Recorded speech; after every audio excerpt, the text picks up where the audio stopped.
All of the stories being read tonight are coming straight from our YouTube comments section. If you have a story you'd like to share, feel free to drop it in the comments below, as we're always looking. With that out of the way, what is the saddest death that you've ever encountered while playing D&D Part 4? My bard, Ivan Feuerbren, he was the first PC death that actually got me. This was during the final arc into our campaign.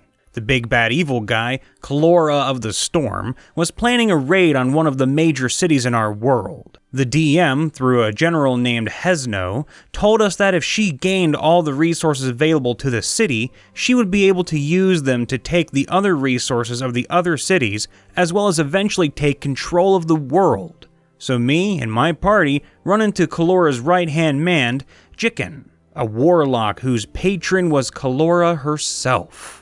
He had gained an immense amount of power, and the DM described as he opened a box which transported us to a pocket dimension where we couldn't ask for help from the army assigned to us. Then, as we realized our predicament, we started to take battle stances. The ranger's bow was drawn, the wizard's magic fizzled in her hand, the barbarian's grip tightened on his axe, and our dragonborn warlock, with sword in hand and magic in the other, led the charge. Very much later on, we were getting our ass handed to us. Jicken's attacks were like missiles, and we were on the verge of dying. Our wizard, on a desperate attempt to end it, casted Fireball. No effect. Ivan's turn. Several turns before this, I realized we weren't going to win this, so, with a heavy heart, I turn toward the party and say, "It's been fun. I'll see you on the other side," and cast Wish so that the party would be transported to the city. Why I didn't include myself in the wish? Well, because if I did, Jikken would see that I at least had the ability to cast Wish, and would actively hunt my party so that I couldn't ruin Kalora's plans. So I turned around once more as the party, with tears in their eyes, were reaching out to me. I smiled as a single tear rolls down mine. "It's time to finish this." With one hand, I held my rapier, raised it up in an Obi-Wan Kenobi stance, and magic in the other hand, fizzing, charged to Jikken for my last fight. I true polymorphed my father's flute as I'm running towards Jikken into a rapier that looked like my mother's, and did so much damage to him that in our next encounter, our DM described Jikken as crippled. TLDR, lost half the party to a group of gnolls in a no man left behind scenario. I played as a heavily armored dwarf wrestler named McDwarf, mostly because he was inspired by Dwarf Fortress shenanigans. He was in a party that delved into a dungeon to look for butts to kick and loot to steal. My wrestler proved his worth as a good supporting member by putting enemies into various holds, which let the fighters and casters get off some good attacks.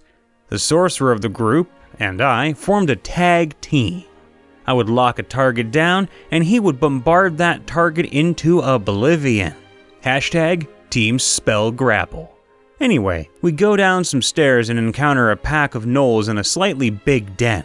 One of our clerics gets a spear to the face and dies instantly. As we deal with those gnolls, we hear weird cackling from further in the dungeon. The fighting has attracted the gnolls' backup scouts and their hyena pets from within. We were going to be trapped in the den, but the ranger and I split off from the group to act as a wall and give the others an escape route. The gnolls in the den are finished, but only McDwarf remained in decent condition with all the protection that heavier armor can afford. So, I hatched a plan. I was going to clog the hallway with my wrestling skills so the party could escape. I told them to run, but they said nay, they would never leave a man behind. A spear flies past McDwarf's barricade and finds the ranger's heart. While the backup foes suffered a few casualties, to the point where only 2 of them remained, McDwarf had taken a couple spear hits and wasn't looking so well. The gnolls focus him and get quite lucky. They spear him at the same time and he goes limp. The sorcerer casts a tearful spell for his fallen friend to take out the last enemies. It was a bitter trek back to the nearby town. The fallen were mourned, Then the Rangers player decided to honor the McDwarf legacy by playing my wrestler scythe-swinging brother, while I played a human rogue that was a family friend.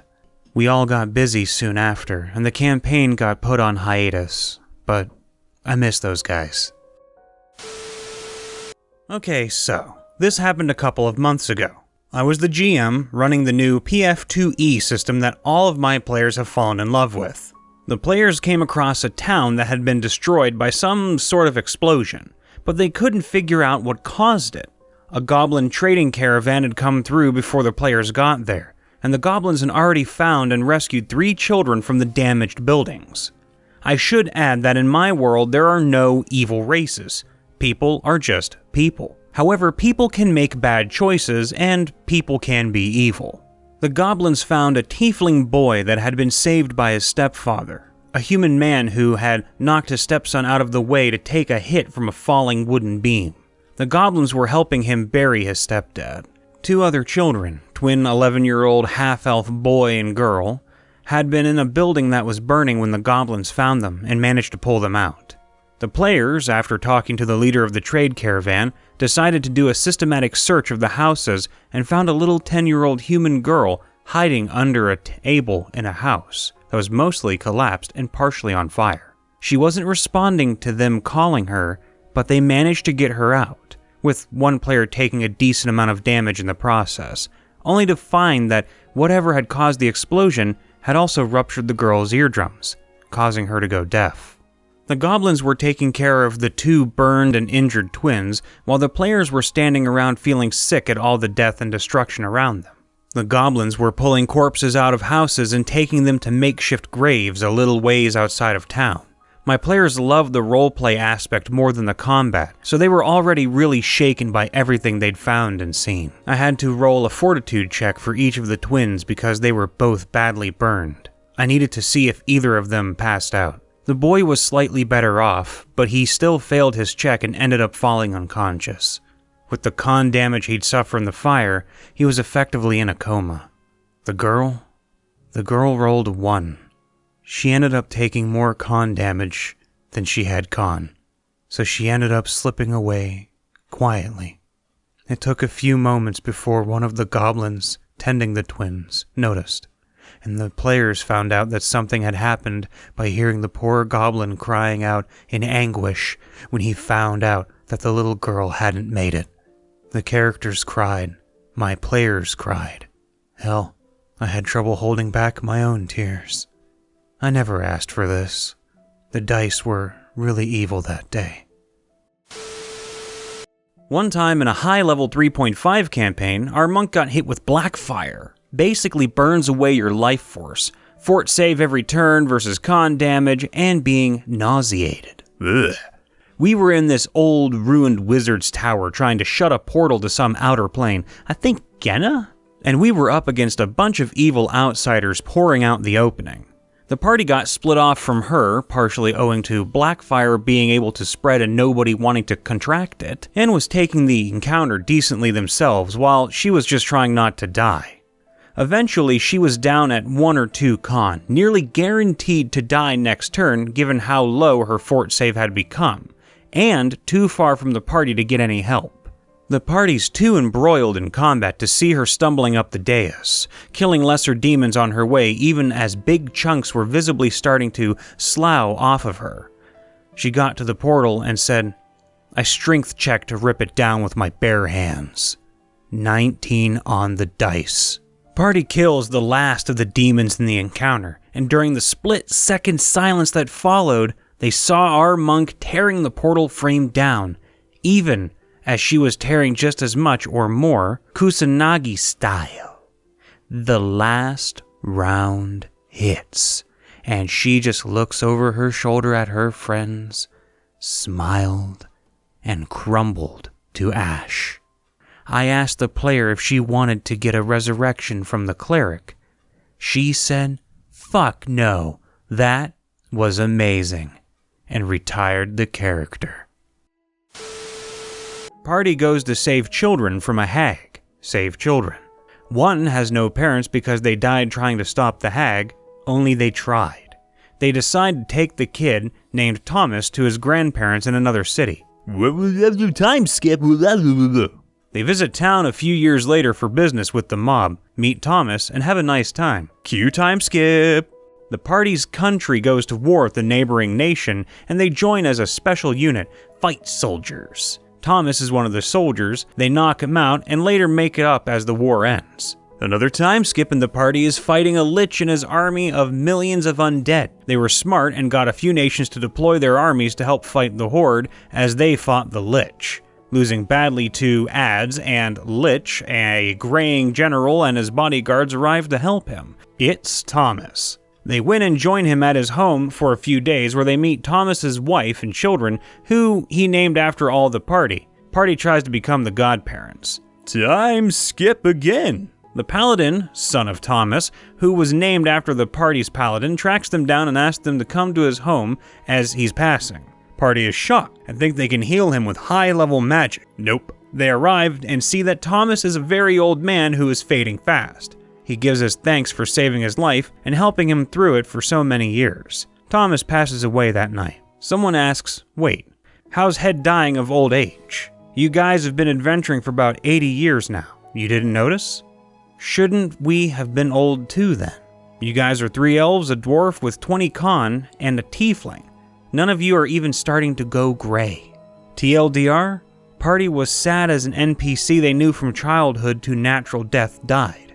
Also, they didn't keep track of how many in-game years passed, or notice that they're all long-lived races. It was the final game of Dungeons & Dragons I ever played to this day. My gaming table had turned my enthusiasm for the game into bitter resentment over the course of the last 2 years I had been playing, and I had decided this game I was DMing would be my last. Near the climax of the story, my original rogue character reappeared. Context: he was my first D&D character, and due to his mannerisms and personality, he became the joke of the part, even though he was the second highest damage dealer and the most eager to help someone out. The party had tried to kill him several times in the past. He was always outshined by that campaign's DM's favorite player. And my character looked up to him in-game as the DM's favorite was constantly blessed by the gods with bullshit damage and rerolls. My character's deity at the time was Cyric, who then was about to ascend to godhood. The campaign ended without resolution, and many years passed.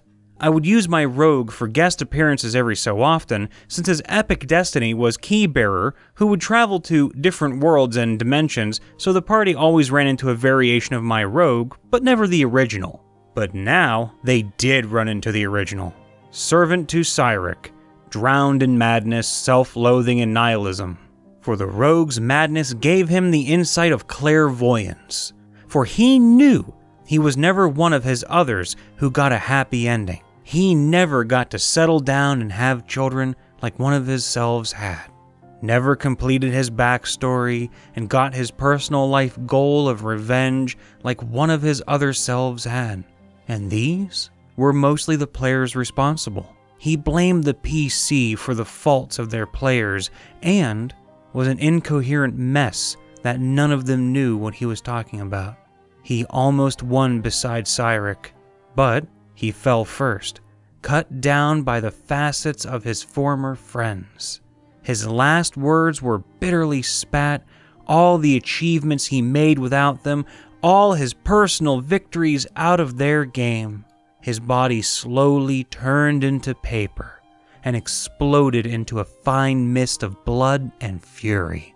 One last display of sound and fury signifying nothing. The party never blinked.